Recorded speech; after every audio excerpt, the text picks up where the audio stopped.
When do ideas like generally hit you? When? Yeah. I'm always bubbling up with ideas. I tend to marinate ideas for a really long time. This one was different in the sense that I based it on a book that had a few chapters with these characters in it and was sent to me by my friend Karen Rinaldi.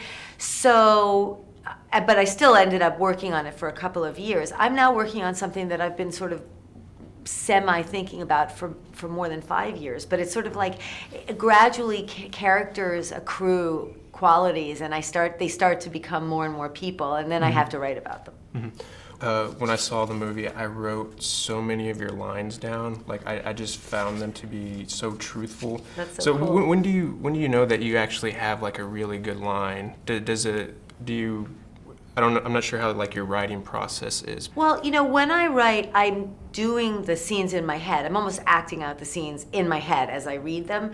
And the way that lines sound rhythmically is a lot of how I think they work. So you can say a line one way that means the same thing, but isn't quite in the same word order. It's not going to be as funny and it's not going to work as well. So I just sort of say it in my head. And in that sense, I think all writers are part actor because you're acting it in your head alone, luckily, in your own room. Right. There's a line that I really love, and it's towards the end, and Bill Hader says, "When my child grows up, he's gonna write about me, and I dread that day because of what he would say about me." And I'm curious to know, like, is there a particular story that you'd be most interested in hearing what your child would say about you as a parent?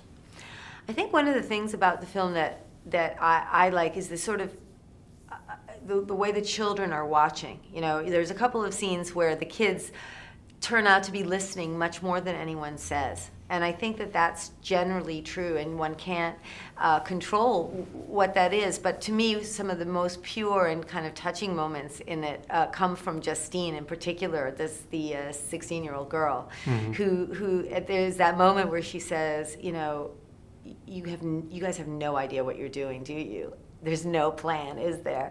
And I think everybody comes to the moment where they realize that their parents are just people, and that's always a hard thing to come to.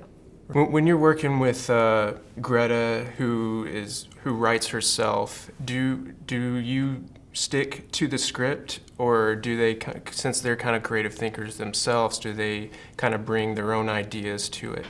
Well, we do stick to the script. I don't use a lot of improvisation, but before we come to the end of that process, I will have worked with them a lot so that, Greta had plenty of ideas beforehand, but basically the words was all written, and she would have lovely ideas like the fact that she's walking around the fountain and getting her constitutional. Yeah. That was Greta's idea. Or the fact that she had to be wearing a really big nightgown. That was something she thought of. Or, or we both kind of came to the idea that she's Quaker together. So these really important character ideas we collaborated on. The words themselves, I wrote. But again, like things like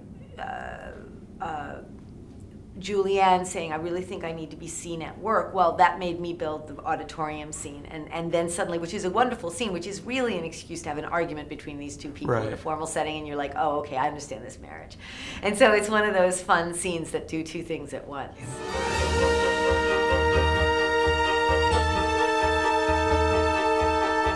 Love doesn't work this way. You can't take everything and stuff it back in the box. It's the tragic flaw in my plan. I've decided to embrace the mystery of the universe and stop bossing everybody around so much. Good luck with that, bossy pants.